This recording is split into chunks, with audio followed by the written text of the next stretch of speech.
Good morning, or yes, as Bhoycie likes to do before every show.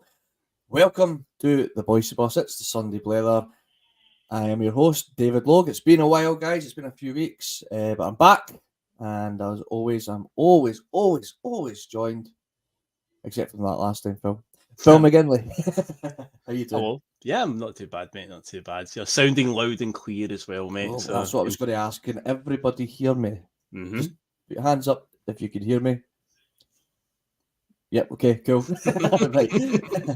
Yes, you sound loud and clear, Everybody's mate. standing, they've all got their hands up. Yep. So I do hope you can all hear me, because that was a nightmare last time. But sorry about that, guys. But I think it's working fine.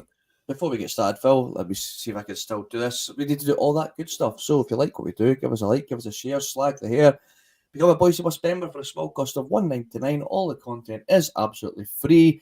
This is just your way of supporting the bus and keeping the wheels turning and getting the bus through its MOT and all that kind of stuff. And of course, a big shout out to piesports.com. Get on there, get your tasty pasty treats, and you get a wee 12.5% discount at the checkout with a bus 1888. I think that's it all, Phil. That should do. That should suffice. Yeah, I think that's it. And of course, a big shout out to all our Bhoycie Bus members that are all got their name up in green there. So if you want your name up in green, you can become a Bhoycie Bus member. And of course, hit that wee bell button so you know that the bus is on its way.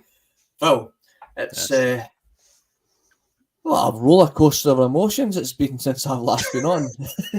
Yeah, it really has been. I think that might be a reason why I haven't shown face, because I feel like I'm hitting the roof, then I'm hitting the floor, and I'm hitting the roof again. The joys of being a Celtic fan this season, Phil. I don't know how we sum it up. It just is. It's a roller coaster with no end.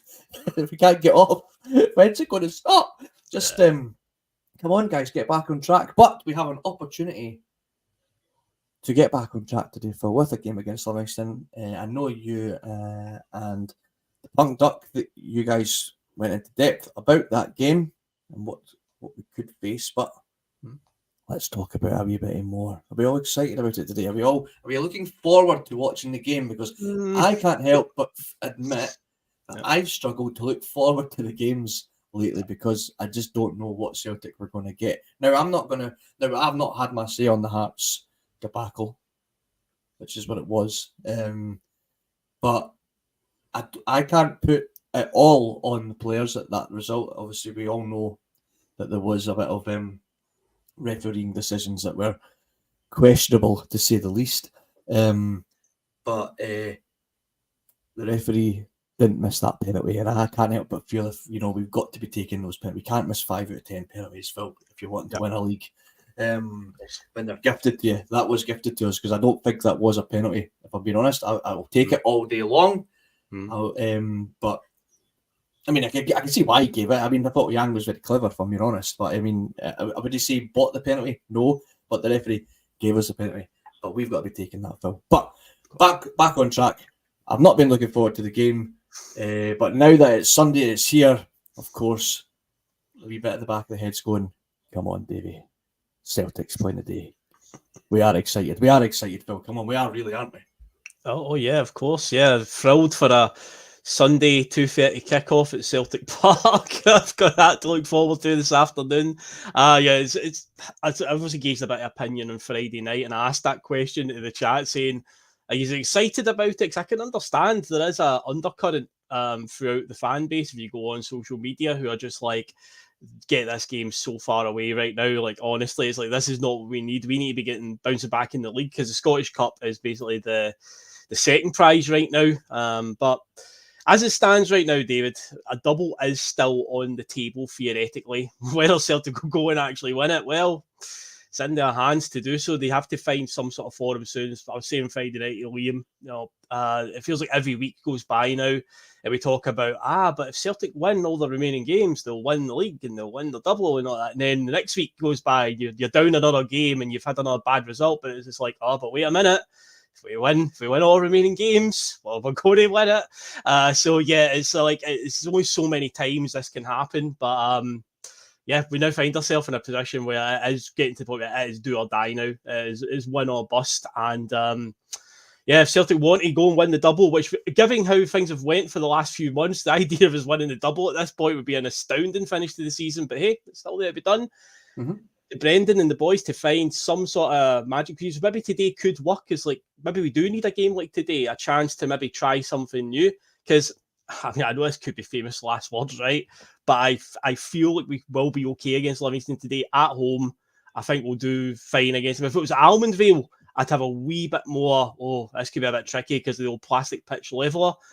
But I think today, you know, he might have a wee bit of room for manoeuvre, not wholesale change, but he could probably think away a few things and maybe he'll stumble across something. It'll be like, right, this could work. So he's going to find some inspiration from somewhere. Hopefully it starts today. Quickly on where we're at. Obviously, I don't think any of us seen the Motherwell game, the Motherwell result last weekend. So I'm trying to look at it this way, Phil. We're still in the same position I thought we would have been in this weekend. And that's the way I'm trying to look at it. However, you can't help but ignore that it's been an opportunity missed. I just wanted to get that out there because obviously I've not been getting any stick this week from any of my Rangers clients, and there's a bloody lot of them, by the way. Oh my God, do they not leave me alone? But they kept quiet this week, and I think it's because they know. I think they know that they slipped up there, and there's a little breath of, whew, that was a close one. But so there's a wee bit of nerves creeping in there with their fans, if they want to admit it or not. But I think there are. So we need to just make sure that we apply the pressure, and by doing that, I think, like you say, we need today to be an example of that. Of going, look, this is what we are capable of in a must-win. I mean, this is a must-win game today, regardless. Like, it's a must-win game. It's a cup game. It's a must-win. So go out there and put on a performance of showing and befitting of a Celtic team. Now, we'll talk about, is he going to make some changes today, Phil? Now, can somebody clear this up for me? Because I'm not 100% sure. Is Yang eligible today? Or does he? Because I know it's obviously, I know it's in the league game, but I don't know, does that carry on into cup games, or is he eligible to play? And if he is, does Rodgers trust him to play today? I feel like he'll be eligible to play because the SPFL and the SFA are two separate governing bodies, effectively. So the league and the League Cup are under the SPFL banner. The SFA are on the Scottish Cup, but overall the SFA has the overall control of it. So I'm not sure. I've smelled the gloves coming in saying he is suspended. So yeah, okay. I mean, so that could work to a benefit because then he's suspended for a cup game, and if he's playing well, he gets back for the league game quicker because we need him. Yeah. Okay. Yeah. Okay. That's fine. I mean, okay. Let's just go on what Smellglove's saying, and he's suspended. So all that. That's Scott House also saying Yang suspended, I'm sure. Okay, so we'll go off that basis.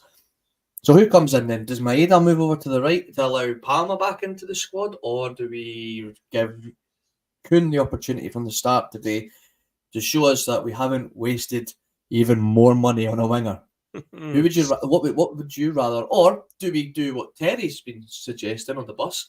Scrap the wingers and do something completely different. Now I know you and Terry, when you did the post-match piece, you went into quite depth of who you would like to see in that sort of diamond, and I think you were quite on board with that, Phil. So if that's the case, would you scrap the wingers and go with Terry's plan, or do we give Kuhn another chance to prove that he isn't a dud? If it was me making the calls, then I would be trying something different at this point because obviously they've just not been in any sort of forum. It feels like with the wingers, it's very similar to how we do our penalty system where somebody gets a shot essentially until they have a stinker. The penalties, somebody's on penalties till they miss, then it's somebody else's turn. With the wingers, it feels like guys go through a wee run of form, then they have a stinker, and then they disappear out of the team. Palmer was very much that at the start of the season. He looked like he was going to be the business, then he just went off the boil. Yang has been hot and cold and whatnot. So ideally, though, say if I was doing it, I would obviously look at something different to try and shake it up a little bit at this stage because we need some sort of intervention. But I'm not in charge. Brendan Rodgers is. He's going to stick to his guns. He's going to stick to the same formation. So in terms of who's going to play, I think Palmer's coming in. I think it'll be Palmer. I don't think he'll be... Kuhn obviously needs more game time, essentially. From what we've seen so far, we've not been that impressed, but we need to see a bit more. But we're at a stage now where it's like, we can't be, having any passengers at this point. Palmer has shown in flashes this season that he has got something there. So I think Palmer will come in today, but I say it's now a case of anyone that does get a start and get a chance, they cannot be a passenger. They cannot. Although, here we go. Patrick Gott's kind of said Palmer's out injured, so maybe Kuhn will start then. Maybe it will be. Who knows? Yeah. If that's the case, then it's going to have to be Kuhn, isn't it? It's got to. So there you go. This is a merry-go-round right now with all wingers. I said on Friday night, I said it's quite funny though that Mikey Johnston's the most informed Celtic winger right now, and he's not a Celtic player right now. We'll get onto that. We will discuss that. I think. I don't know. I've not managed to catch the Friday feeling, but did you talk about that at all? I brought up at one point, I said that to Liam, I says, what about this boy who's down in England now pulling up trees? Michael Johnson, I believe his name is. He's doing all right, isn't he? That West Brom shirt's an awfully light shirt compared to a Celtic shirt, Phil. I got you floats about in that shirt. But I'll repeat again what I said on Friday. I'm not advocating that he is the answer. He's had more than enough chances. Obviously, the pressure of being away from Glasgow must be benefiting him. Fair play to the lad. If West Brom give us a half-decent transfer fee in the summer for him, great, we take it. We move on. 10 million. 10 million, please. 10 million is yours. Yeah. The best player in that league at the minute. Now, there's been a couple of people here, and listen, I've brought this up before, and I think I got a wee bit of stick in the comments about it, but Patrick McLaughlin, he said Maeda on the right, Kyogo on the left, I'd prefer. And we've also got Seamus McKenna, and I'm not saying he's advocating the exact same position, but he's saying you have to put our best players on the pitch, and you have to find a place for Kyogo. Right. Now, I know it didn't work the first time when Ange tried it, but he put Kyogo out on the left wing to fit Edward in that team, right? And it didn't work, right? However, we didn't play it for very long. Can I just remind, and I know everyone's saying he's not a winger, he's an out-and-out striker, right? Well, it's just no working for him this season, right? And our wingers aren't working. We know that. Why can't we try it? Because Kyogo got his 4 million move to Celtic by being a left winger. Yeah. He played in the season before he moved to Celtic, he played 21 games and scored 15 goals from the left forward position, left wing position. Mm-hmm. He can play there. He can. Yeah. And I don't see why we can't just try it. If it doesn't work, cool. I'll hold my hands up. I'm not a manager, right? But I just think it's still be working. So if you want, I want to see Kyogo play. He does show that he's probably suited more to this style of football that Rodgers wants us playing, despite him saying he's not changed anything. But Maeda's not on form. I'm struggling to defend Maeda. I'm his biggest defender, I think, on this podcast anyway. It's not working for him. It's certainly not working for Kuhn. Palmer's injured today, he's saying. Mickey Johnson's moonwalking over in West Brom right now, so MJ's not available. And, I mean, who else is there? James Forrest. Right, shut up, Phil, right? Shut up, Meg. you know that Brendan Rodgers is pulling that James Forrest card right now. One of his favourites. Right, so I mean, today I think if he is going with wingers, he will go with Maeda and probably Kuhn out on the right if that's his options, right? But I'm an advocate. I'd be willing to at least try it just to see if Kyogo can do it still, like he did in the J League. But you know, I don't know. What's your thoughts, Phil? Am I just talking shite as usual? No, I don't think. Yeah, I think there's a case for it. And again, it's like, you know, we need to find a place for best players right now. He has played there before, as you said. He's played there. Obviously, people think of the Ibrox game, and I understand why. But remember, he didn't miss that sitter that he put on a plate for Odsonne Edouard. Odsonne Edouard had a Chris Iwelumo moment and fluffed it right in front of the goal. He actually, again, people always harp back to that one, but I've said before, there's actually 2 instances where he's played as a left winger, left forward at Celtic, and one of them gets easily forgotten because it was so early in Ange's time, and it was we played Hearts in a League Cup game at Celtic Park just maybe the week before we played Rangers at Ibrox. We beat them 3-2, and Kyogo scored that day. In fact, I think it was Edouard's last goal for the club, but it's a brilliant sweeping move. The football that day was unbelievable. And the goal itself, where like so many players get a touch as we sweep up the park and Edouard finishes it. But Kyogo was playing as a left forward, left winger that day to accommodate Edouard. And for me, it was like, well, that should me at that time he could play there. But obviously after the Ibrox game where we get beat, it's never happened ever again. But I feel like he's more than capable of it, and we need to get our best players into the team at this stage, because we're essentially going from what Brendan even describes as a very bloated squad. It feels like we're a very depleted squad all of a sudden, and we ain't got much options left on the table here. Injuries, suspensions, players that have left. We're now kind of running on fumes essentially from now to the end of the season. So if our best players are fit, we have to find a way to get them into the team to get us over this line here. I was just having a wee look there, Phil, to see where Kyogo played majority of his games in the J League.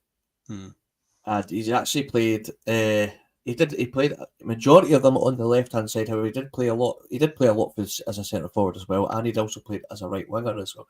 But I quickly had as quick as I could there, counted up there, and it looks like majority of the games he was played out on the left. So I think, but anyway, right, we'll move on for that a wee bit now. Right, okay, so I've had a wee look at the news, guys, because this is the show for all the news, the gossip, the hearsay, what's going around Celtic. And as you can imagine, there's a lot of discussion around Brendan Rodgers and, of course, the referees. Now, this was a wee snippet from Brendan Rodgers' latest press conference, and the title of the said article was "Fire Up the Squad, Rodgers Summer Transfer Pledge." Okay. So, looking ahead, Brendan Rodgers said that he's really excited about the next season. Already looking on to the next season, Phil. Having now had a look at the group, it's a good look, Phil. I've seen players who were out for a while, and I want to develop the squad. There's a lot of work going on that front. It's a chance for me to put a stamp on it, because I think we lost influential players who make the game look different. Those players, who's obviously talking about Jota, Starfelt, the greatest centre-back that ever lived. Those players weren't just good footballers, but they were personalities. It's hard when you lose that personality from the team. Now, by the way, that really stood out to me, Phil, that line there about personalities. We know the kind of personality Jota was. I think Starfelt was a bit of a big personality in the dressing room as well. I have to say, I'm struggling to see personalities in that squad right now. Mm-hmm. You know that? Like, I just mean like, I don't mean like in terms of jokers and all that kind of stuff, and have a good laugh, great for the dressing room, like Scott Bain. But nobody really stands out to me. Now, Greg Taylor gets shipped out a lot in front of the camera to punk Doug Lord's absolute despair. And I think Alistair Johnson, I think I could say he's a bit of a personality. Yeah. But other than that, is there anybody? There's no Maverick, there's no Yakimakis that, he just sit in front of the camera, he just oozes confidence and almost a bit of arrogance that, that you like from your centre forward. Obviously, Jota, that personality he had he was that flair player, loves the trickery, it was just, he could just express himself and we just loved to watch it, and it worked. It just worked. But losing a player like him and Starfelt, I think that has obviously really created such a massive gap within the squad, and nobody's really filled that, as well as obviously the playing ability. Is there anybody in that team that you feel like should? It's not their responsibility to be like grabbing folk and be like, let's get some personality about us. But like, is there anybody that you think should be now? Obviously the captain, but he's never been one that's in a. He's not. Scott Brown was a personality. I don't think Callum McGregor is, even as a captain. But is there anybody there that you just go like, where are we going to get this personality from that really drives the team forward, that helps us create these chances, that helps spur the team on when we're in the mud? Like, usually, I felt under that Ange team, the likes of Jota and all these other guys, even when we went down to 10 men and we maybe lost a goal, we could still win this. Don't worry, guys, we could still win this. I didn't feel like there was anybody on that team that could have pulled that team together. Do you know what I'm trying to say? Mm-hmm. I'm just talking gibberish now. I'm just trying to wait for you to cut me off. No, I get what you mean. It does feel like the Celtic team just now. There is a lot, and it's ironic that Brendan says that because he was the whole memes about Brendan Rodgers for years when he was Liverpool manager was about how he always said great character. He's very into his character and that. So it is quite weird right now. This Celtic team do seem to be lacking that sort of. Yeah, so Scott Brown was that when he was captain. He was definitely a sort of a character in the dressing room and whatnot. But yeah, last week, obviously Cal McGregor wasn't even playing, and I'd said that to Liam, where I was like, did that highlight how vital McGregor's been? Because I know that people have been critical of him in that and say he's not really the leader that Scott Brown was, but I say last week we looked at 6s and 7s at times without him playing in the midfield. And he's definitely, regardless of it's how he influences the park, with what he does rather than being vocal and whatnot. So we've seen McGregor in the past, the way he's able to influence a game. The game at Ibrox when we went a goal down after just a couple of minutes, and he was the one that basically took the game by the scruff of the neck and led us to victory that day. It was that run that he went through the Rangers defence, the one that led to Tom Rogic's goal. That sort of gave us the lift that we needed. He has got that in him, but he does it in a different way to like Scott Brown would do it. Obviously, say they're two different types of captains. But then with the rest of the dressing room, I say in terms of leader, because like last week, who got the armband? Carter Vickers, and it's like again, he doesn't strike me as he's just a guy that's I can't really describe what Carter Vickers' personality is. Just a professional footballer, he just gets on with his job. He hasn't got any sort of real character traits to him. And yeah, you look through that team and it's like, where is the Mavericks? It's definitely something that we need, especially in Europe. This is something that we've hammered home so many times. When it comes to playing in Europe, we seem to get done so many times by streetwise teams, teams that are very savvy. And it's like we get absolutely mortified and shocked when teams do things like the dark arts against us and stuff like that. We need players that stand up to it. We had that in guys like Jack and Marcus. But obviously, he's not here now. I see he's making headlines this weekend with a hat trick that he scored. I know. Yeah. He's the 5th ever player in that league to reach 20 career goals in under 2,000 minutes. Oh, jeez. I mean, I don't know what that says about the MLS, but I mean, but the MLS is probably a better standard than this. True. You seen his third goal? Oh my god! I've seen it. Yeah. Saw it on Twitter. But at the end of the day, with him, at the end of the day, he's the one that wanted to leave, so it is what it is. But yeah, he was definitely. But we need to. I find it interesting when you read that quote out there, though. First thing that I picked up on is Brendan's talking about next season. It's interesting that he is confident that he'll be manager next season, because I think if we don't win anything, then I think there's a good chance he's gone. And I've maintained this. I've said this a few times now. I think even if we do manage to come through and win this league, I wouldn't be surprised if he walks anyway, because of the conditions he had to work under this season. Where it's like, can he really sustain that for another year with how difficult it's been made for him? So it's interesting that he's talking about next season. Fair play that he's being confident and thinking that he is. And at the end of the day, he's not going to come out publicly and go, I'm not going to be here next season. He's got to maintain that. But I wonder if deep down he truly believes what he's saying right now. Because I know there's the pressure's really growing here, where a lot of fans are just like, he's got to go. He's got to go essentially, because it isn't working. And to be honest, I've been one of the biggest Brendan fans even before he came back. I was very much an advocate for Brendan. I've always reminisced about the times he was in charge, and I was delighted when he came back. But I've got to be honest and say, up to now, it's definitely been underwhelming. Is the kindest way I could put it. Because it's too early in the morning to be swearing, really, but that is the kindest way I could say. It's been underwhelming. And it's interesting that he's talking about next season's plans already. Watch this space, Brendan.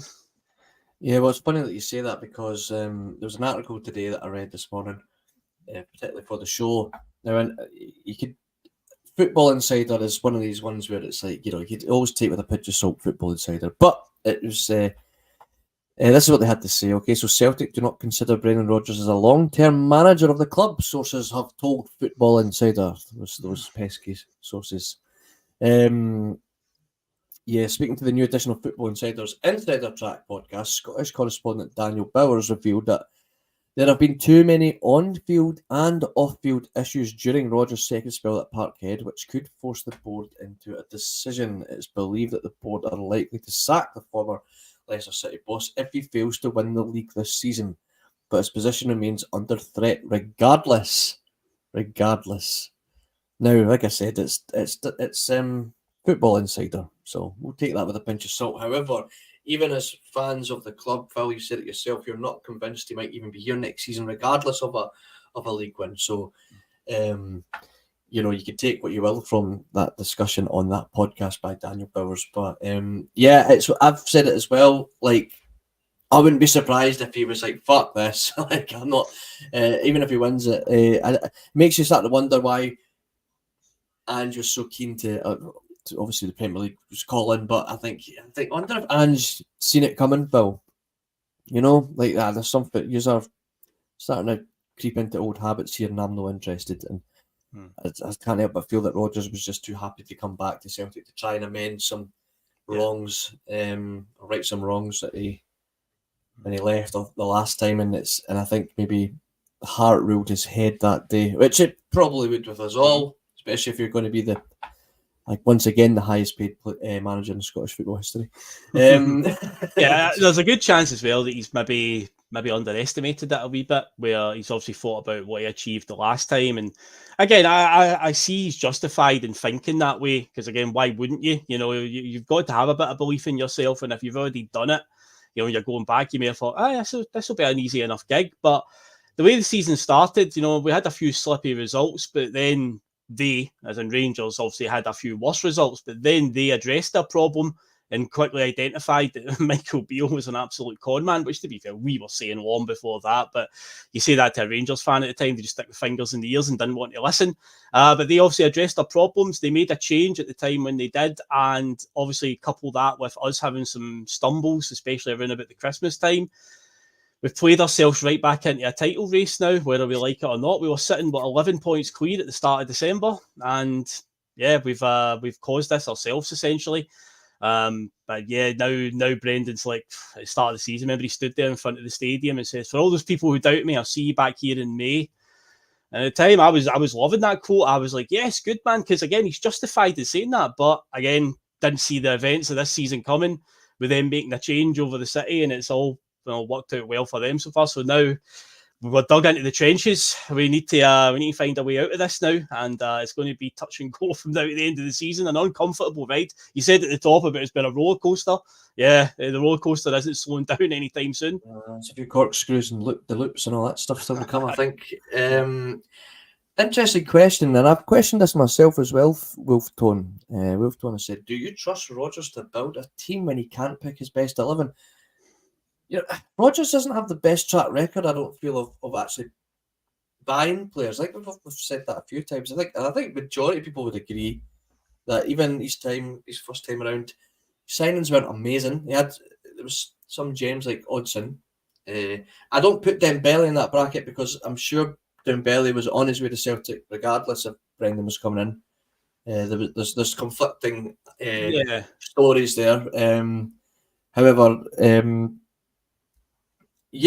don't know.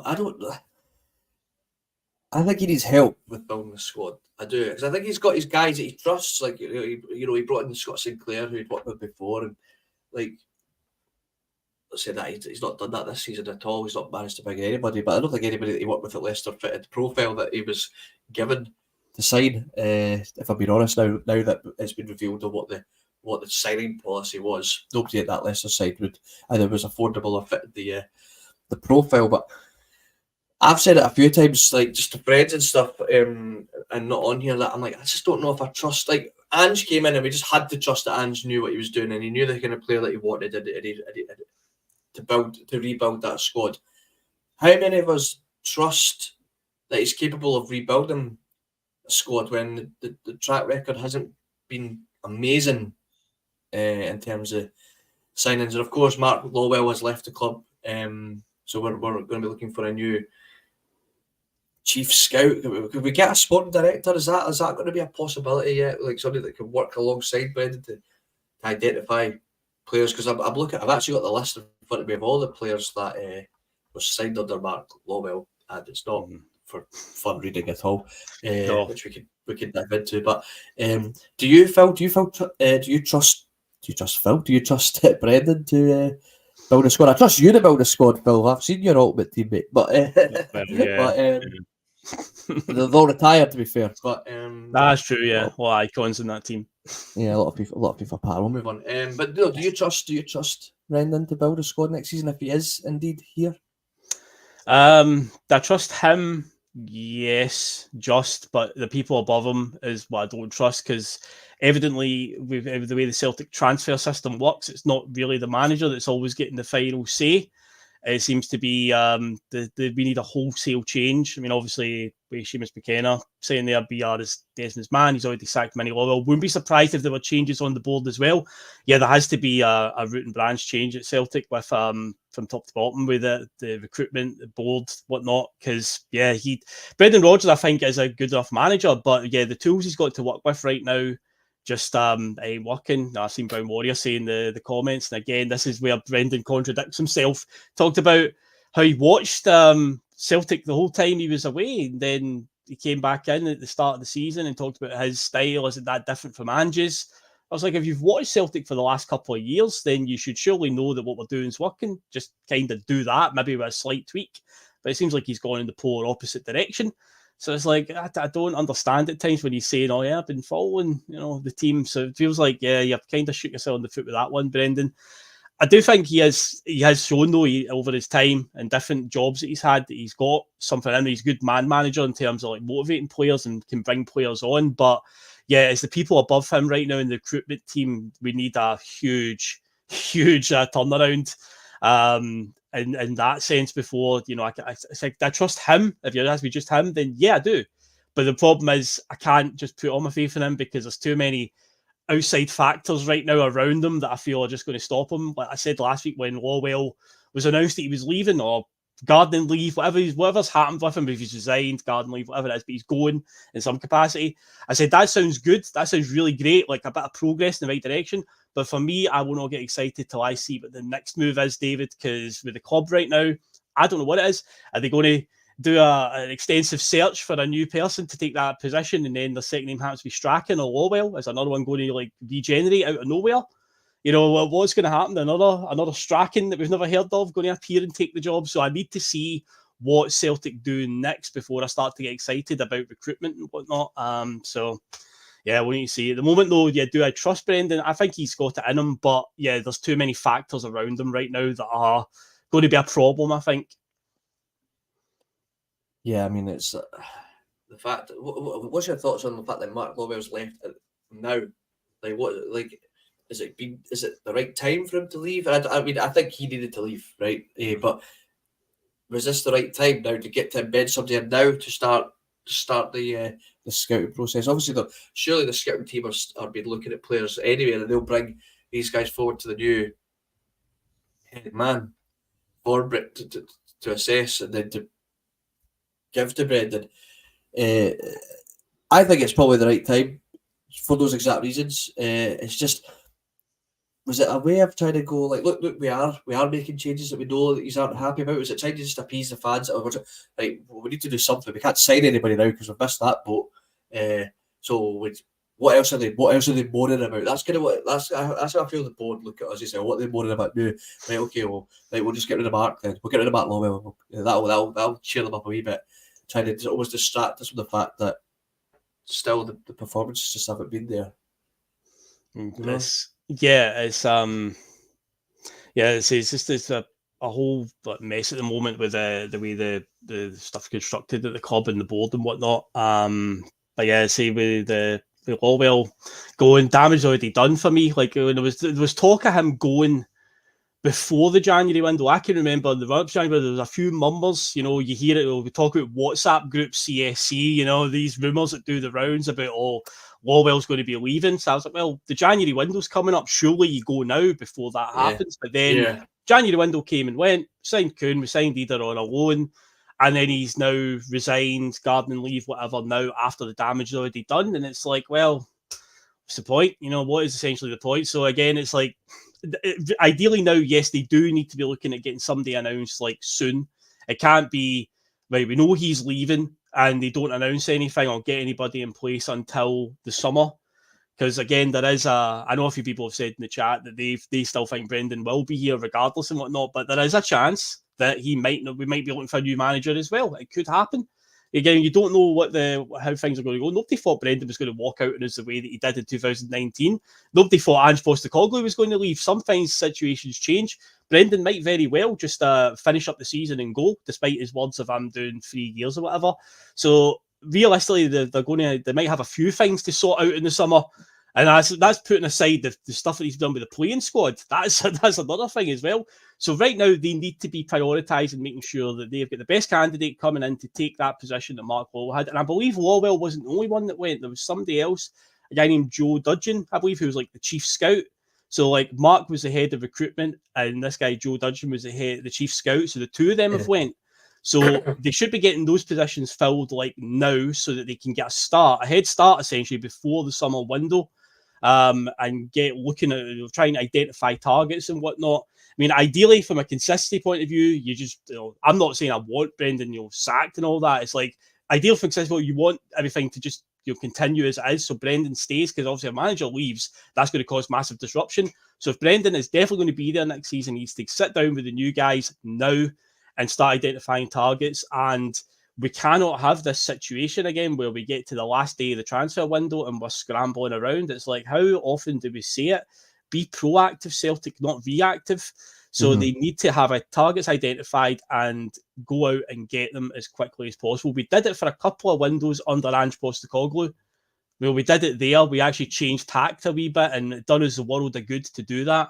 And now it seems like we've reverted back to our old ways. So yeah, the next few months are going to be huge for the terms of getting everything set up for the summer. I say that's hoping that we don't have a change of manager to deal with as well, because there's a chance that could happen. So who knows what's round the corner with that.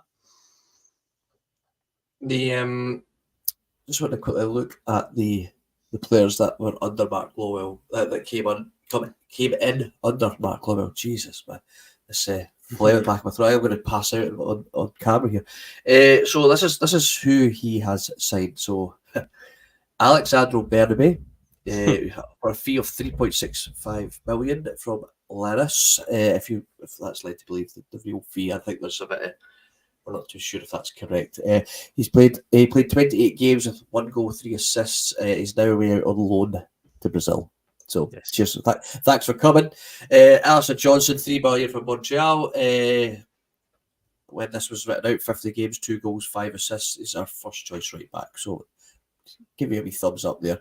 I've got a fee of 2.6 million from Suwon Blue Wings, 47 games, 12 goals, 0 assists. He's currently not getting any game time by the last few games. He's only started just 6 games this season. He signed Aaron Boy. I think Ange would have had a fair say in that one. Who played 42 games. He got 7 goals and 11 assists, and he's now retired at age 32. Haksabanovic, who is currently playing at Stoke. He played 42 games for us, apparently 5 goals, 4 assists. Could have fooled me. Yeah, I don't know how accurate that is, but all right. I'm just going for what's written here. I'll take a guess that 35 of those were substitute appearances and 7 must have been probably. Yeah. To be Oliver Abildgaard, remember that guy? Oh Jesus, yeah, Oliver Abildgaard, yeah. 9 games, an absolute flop from Ruben Kazan. He's now at Como in Italy in Serie B, or even A. Oh, wow. Benjamin Siegrist, he's 2 games. He's conceded 1 goal and he got one clean sheet.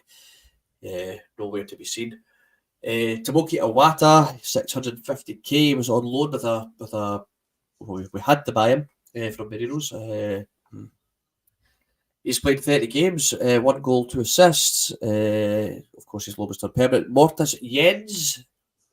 He was a controversial one, Jens, wasn't he? Because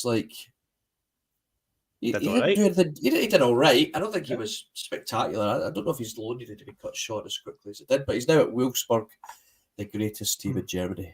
Put it this way, would you rather have him or Liam Scales playing at centre back right now? I'd rather have Morris Jens. I thought he was fine in what he did, but I don't know what the deal was and why it was cut short. If I remember right, was it a case of he wasn't guaranteed to play many games in the second half of the season or whatnot. Maybe they just decided to just cut it short. I don't know what the circumstances around it was. It did seem a bit weird that we did cut it short, but I thought he was okay. He was fine. There was nothing terrible about him. So yeah, I'd rather him be here just now, to be honest, than some of the options we've got. Well, or you could go with this guy, Yuki Kobayashi. Jesus. We'll just move on from him. Okay, Odin Thiago home. Get rid of that Thiago, mate. You don't deserve to have that in your name right now. 2.5 million, 12 games, 1 goal, 1 assist. Apparently still at the club. Apparently, yeah. But of course, was it like Bhoycie said the other day? Was anybody screaming out for Thiago home to come off the bench to fix what was going on at Tynecastle? I don't think anybody was. Paulo Bernardo is on loan from Benfica, currently 22 games, 3 goals, 2 assists. We're going to sign him at the end of the season, Phil, based on what we've seen. He's a bit of a roller coaster of a player as well. Yeah, he's very up and down. In the run up to the turn of the year there, my description of him was he's very nondescript. The guy could walk up to me in the street and be like, I'm Paulo Bernardo, that plays for Celtic, and I'd be like, are you? I wouldn't have known. It's like I genuinely didn't know anything that he did at all, and it's like because he was just didn't stand out. I know he got a few runs out in Europe, but obviously we get trounced in Europe this season, so it's hard to remember anybody's performances other than the Atletico Madrid game at home. That was like the highlight of the whole group stage. It's up to that point, it was like he doesn't really do anything. What is his defining characteristic in the middle of the park? And then, of course, he had a wee purple patch at the turn of the year where he scored against Rangers, which of course is always going to get you made man status at Celtic. Great finish as well, an absolute net buster. Scored against Dundee, and he had a brilliant game against St Mirren just before the January break. A brilliant assist for Greg Taylor's goal, wasn't it? Where he dinked it over the defence and Taylor volleyed it in, and he set up Matt O'Reilly as well for a goal. But yeah, he looked good, and at that point, you're like, okay, now he's getting some game time.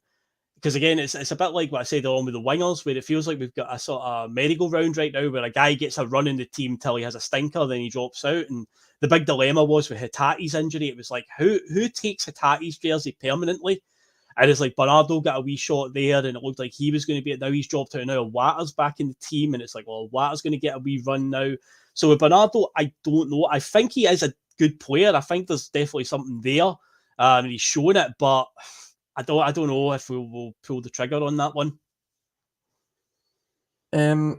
Okay, here's one that's going to make a shiver up everybody's spine. Nat Phillips, whose loan obviously ended early, he got punted back to Liverpool, and he's now on loan at Cardiff City with David Turnbull. Adam Ida, I think that's a bit of a tick so far. Obviously, it was unfortunate not to score his. I say unfortunate. He didn't take the penalty very well. I think it was his first professional penalty he missed. I would say he's unfortunate. The goalkeeper saved it with his trailing leg. A wee bit more height on that because he's put it down the middle. Because I always say, see, when it comes to penalties, David, 9 times out of 10, batter it down the middle because a goalkeeper will always dive. It's very rare that a goalkeeper will just stand in the middle of his goal. The goalkeeper's picked a corner. He's happened to save it with his trailing leg. If he just had a little bit more height on that or a wee bit more power, it's in. So I would actually say he's actually unlucky there, to be honest, and genuinely. Okay, fair enough. I mean, it's hard to argue, I suppose. So, yeah, okay, so obviously it's now 7 games he's played, but 7 games, 5 goals, 1 assist. Now, he's the one that, well, I think he got the brunt of just fans' anger of the signing policy that happened in January. And I think we all kind of had a wee giggle and said, watch him turn it to be class, and then we can't afford to buy him. And it's maybe it's heading that way. Who knows? He's had a good start. I've liked what I've seen so far. He's still young. He's pacey. He's strong. He's made an impact. There's no doubt about it. And he's managed to kind of put Kyogo to the side at the minute. So that's a tick from me. But how much of that had Mark Lowell had to do with it? Probably not very much. By what Brendan Rodgers had said, that his agent had came to him late in the day and said, I'm aware that you admire my player. Okay, so you can have him if you wish. And I think Brendan obviously jumped at the chance. He's obviously followed his career when he's been at Leicester, because I think Norwich, obviously, he'd been at Norwich since a young age and obviously played a handful of games for Norwich in the Premier League against Leicester, and obviously just the Irish connection. I'm sure he's just kept an eye out on young Irish talent. What a name. Kwon. I'm not even going to try and say his full name. Kwon, who has become the world's greatest player ever, apparently. Up for the Ballon d'Or this year in Paisley. Of course, didn't play a single game for us competitively. And we signed him for 700k. And of course, he's now playing relatively well for St Mirren. So good for him. That's exactly what loan deals are for us, to especially if it's going to be in Scotland. So he's taking his chance, and hopefully he continues to develop there. So we'll see where that goes. I'm going to give that a. We'll give that. A thumb in the middle, yeah. Thumb in the middle there. Okay. Yang, 2 million from Gang 1, 26 games, or 27 now, 1 goal, 3 assists. He's a bit of a flash in the pan player at the minute, Phil, isn't he? Like, he's, you know, we've all seen what he's done so far, okay? Luis Palma, 4.1 million, our probably most expensive signing so far under Brendan this season. From Aris, 30 games, 9 goals, 11 assists. So, you know, there's the argument a bit of the stat packing, but he creates goals and he scores goals. So I'm pretty happy with him. I just feel he's a bit more consistent and maybe work a little bit harder. See if he got even just a little bit of Maeda's work rate shoved in there. I think we've got a cracking player there. Gustav Lagerbielke, let's discuss him, Phil. This is the guy that was the best player in Sweden, apparently, the best defender in Sweden last year. That we signed from Elfsborg for 2.8 million, and he has played 9 games. He scored 1 goal, and he hasn't conceded a league goal, by the way, when he's been playing. Just bear that in mind. Hasn't conceded a league goal. That's also playing against Rangers at Ibrox. Can't get anywhere near the team. Got an opportunity to leave to go to an Italian side, and it was blocked by the club, and yet he's still not managed to make the bench since. The curious case of Gustav Lagerbielke, Phil. What's going on there? Yeah, it's been badly mismanaged, that one. I feel really bad for the lad because he's told you can't leave, you've got to stay because we need you for cover for Carter Vickers' injury and numerous other centre-backs that keep getting injured. And yeah, he's not even, as you say, he's not even appeared on the bench. If he, at least he was on the bench, it's like a match day cover at least, you know, you would go, okay, fair enough, it's a bit more justified that he's in and around the match day squads. But he's not. You go back to that comment that Brendan made maybe about October, November time in a press conference when he was asked about why Nawrocki and Lagerbielke just don't even feature. And without coming out and just saying they're both crap, he basically said that essentially in a different way. He just sort of disguised it. And it was like he's basically hinting that they're just not up to standard here. So again, you then ask more questions and answers where you're like, well, you're the manager. You know, you claim that you sign off on all of these. You claim when you came back to the club, you're happy with the recruitment process and what's going on. So then you're telling me we spent $7.5 million on 2 centre-backs and they can't get anywhere near the squad, and Liam Scales is basically the best option, essentially. Now, I do think Scales has obviously done pretty well this season, no doubt about it. But we are getting to a point now where some cracks are starting to show, and it's like, he's shown he's a good enough squad player, but now he's playing every single week. And yeah, a lot of fans are starting to have some doubts on Scales. And Lagerbielke is crazy with what's going on with him. And yeah, raw deal is definitely the best way to describe it. If the boy was ready to go, he's been publicly sort of trashed by the manager in press conferences. And we made it quite clear that he's free to go. To then basically block that just to keep him here and not even use him in any capacity is pretty lousy, I've got to say, because yeah, he didn't do too much wrong. The only real shocker he had was we lost against Feyenoord when he got the red card, when he gave away the penalty. And it was after that he never really featured again until coming off the bench against Feyenoord in the final group game and scored. Yeah, because the Feyenoord home game, though, he gave away the penalty and get the red card, and then was it Thiago Holm got a red card like 5 minutes later. But domestically, he'd done all right. I think him and Scales had played together just because they were the only available centre-backs, and they got through, like, was it 7 or 8 games or something? We didn't lose any. We didn't concede any goals in the league. And then, the Feyenoord game in Rotterdam happened and he's not featured since. Obviously, there will be people that will point out the game at Ibrox where we did go and win. The scoreline is all that matters. He did obviously dwell on the ball a little too long, obviously led to him losing the ball, which was deemed a foul by VAR in the end, so we got off with that one. But really, I mean, should we really hold it that much against him? You know, he dwelled on the ball a bit too long. You know, we're going to hold it against Iwata. We're going to hold it against Iwata last week. Yeah, when exactly. it was a far more experienced player. Yeah. Did the exact same thing. And we've got, how old's Lagerbielke? What, 20 years old? He's a young boy, yeah. And if it's down to, his attitude's no there, I'm like, well, what, if you're messing about with 20-year-olds, let's face it, his emotions and his career, the way, like, we don't want you anymore. You could go to Italy, but we're going to block that move and we're not going to play you. I'd probably have a stinking attitude on me too, if I'm being honest. I mean, what the fuck is this? Yeah. Like, what's going on? I was the best player in Sweden last year. You just came and got me. You paid 2.8 million for me. Haven't conceded a league goal yet. Yes, I made a mistake against Rangers that came to nothing. I'll learn for that. But partly I'm too slow. What is it? I'm too slow. I'm not quick enough. There's plenty of centre backs out there that are very aware defensively minded that they don't need to have pace, and he's got plenty of room to grow. And if Brendan's this unbelievable coach that can mould a young player, well, isn't Lagerbielke the perfect example of a player to perhaps mould into a far better centre back? Yet to concede a goal, but not deemed good enough. Not good enough to settle either. Very weird. I don't get it. Yeah. And then of course, to go and score in a Champions League. Now I know it was a dead rubber, but it was a game that it could have kicked on our season. Stake a claim in this team. He goes and scores a brilliant headed goal, one that we lack, that we don't do enough of, by the way. Never to be seen again. Weird. Anyway, we move on. Marco Tilio, Australia's favourite son, to sign him for 1.5 million from Melbourne City. 2 games off the bench, I believe.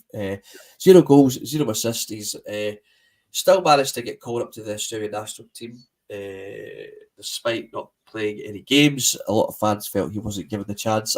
I don't think he's quite ready for a starting place at Celtic anyway, and he's away back out on loan to Melbourne City, tearing up that league that we all know is not the greatest league in the world, so we can file that under the Mickey Johnson.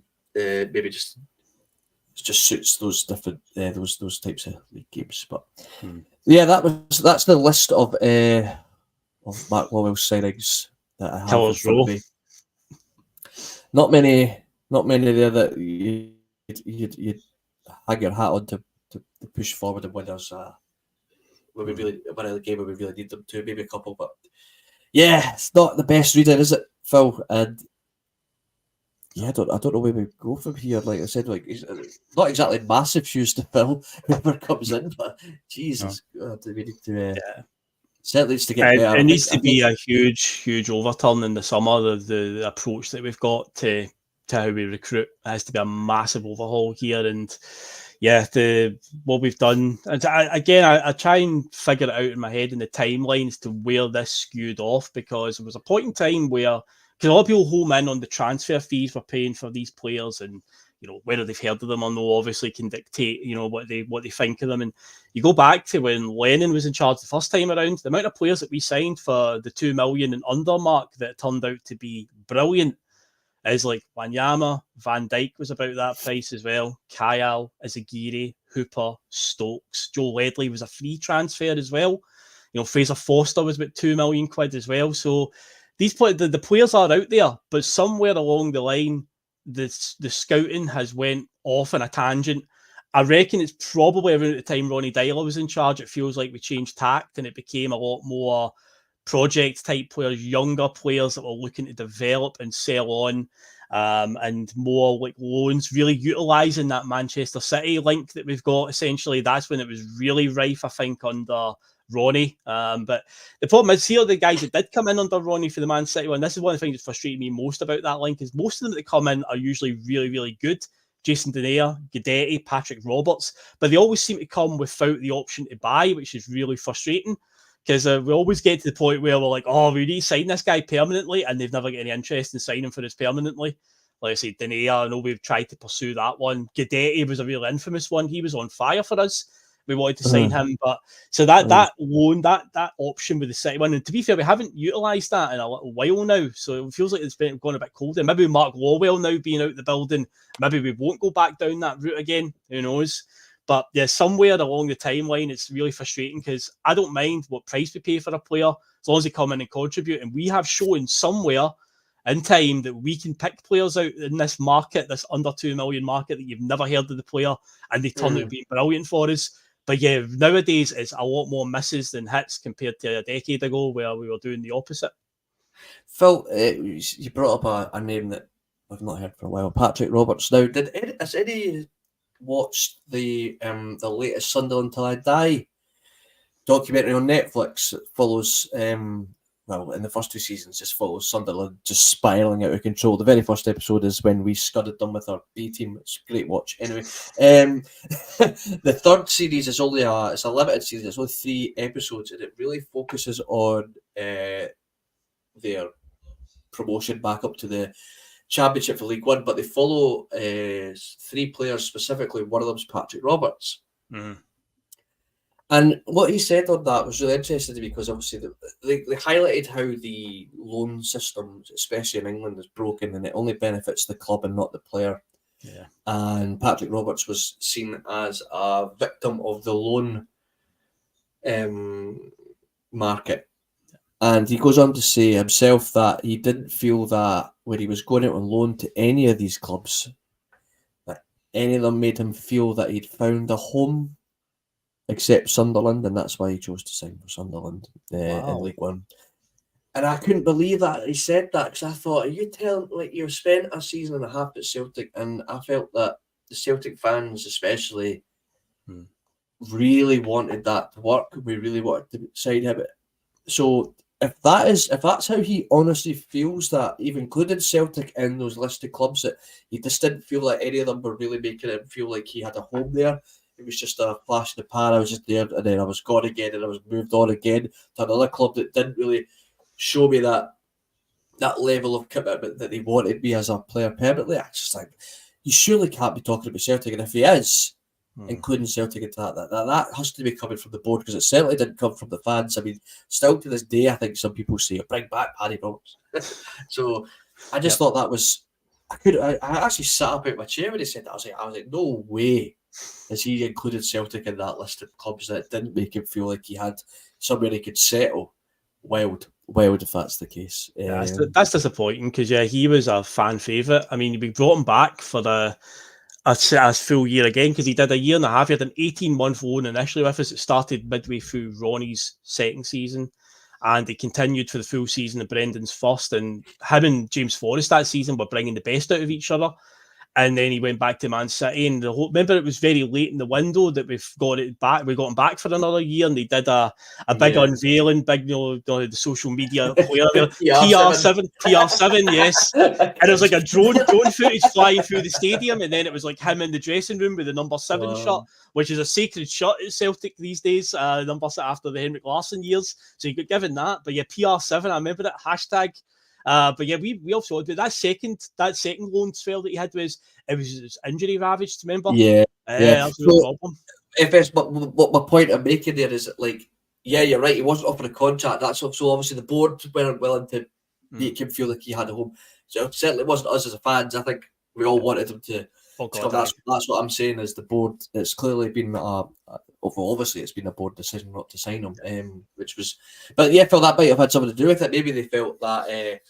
Well, maybe he's injury prone now. Like we take him on for a full season this time, and he barely featured because of his injuries. But I mean, it's a weird one because I know he's in the Championship now, but he was at League. He dropped down to League One with a very poor Sunderland side. Yeah, I think it was actually his goal that got them to the semi-final, and I think he played a big part in them actually of the playoffs. By the way, a semi-final to the playoffs, and then he played a big part in them actually gaining promotion. And obviously now he's managed to learn from the greatest manager that ever lived, Mickey Beale, for that short spell. So it's the only way is up for Paddy Roberts. But that's us. We're about to hit an hour mark there. We've got 191 of you watching us live. Appreciate every single one of you. You guys are amazing, and you keep us well entertained in the comments every Sunday. Phil, as always, it's been a pleasure. But quickly before we go, Livingston, come to Celtic Park. what's the score going to be? Go on. I know you probably gave us that on Friday, but are you sticking with your prediction? I didn't do a score specifically. The question I asked at the end of the show, because this is a Scottish Cup game, I just said, will Celtic be in the draw for the semi-finals come close of play tonight? And I said yes, and it was a resounding yes from the chat and Liam as well. So yeah, I do think we will get the win today. And yeah, I'm always dead tentative now to say scorelines. It feels like every week I've been doing scoreline predictions and it just blows up in my face every week. I'll say we'll win 3-0. I'll go for, but hey, it's a cup game. As long as they're just in the draw for the semi-final, that's all that matters at this point. Goal difference ain't a factor. And as far as I know, if it was to be a draw after 90 minutes, it is extra time and penalties would be in play. We don't have replays in the Scottish Cup, I believe. So hopefully we're not having a bloody extra time and penalties scenario. God, because that's the thing I said to Liam on Friday night, where Livingston in normal circumstances would come here and would play for a 0-0 draw. That would be their whole tag. This is a cup game, so it's got to be decided on the day. So you've got to imagine Livingston will need to be a bit open. They can't surely chance it and try and play for a penalty shootout. Surely they can't. So if Livingston have got to open up, surely we will find space in behind and we'll get the goals that we need today to get through. And yeah, I'm just hoping so. Actually, McLaughlin, you behave. You 16, behave. 15 on penalty kicks. Jesus. Just behave. Age does so much if that happens. But anyway, yeah, thanks everyone for joining us and enjoy the game. Hopefully it's a resounding victory for the boys. Take care. We'll see you next week. Yep, catch you later, guys.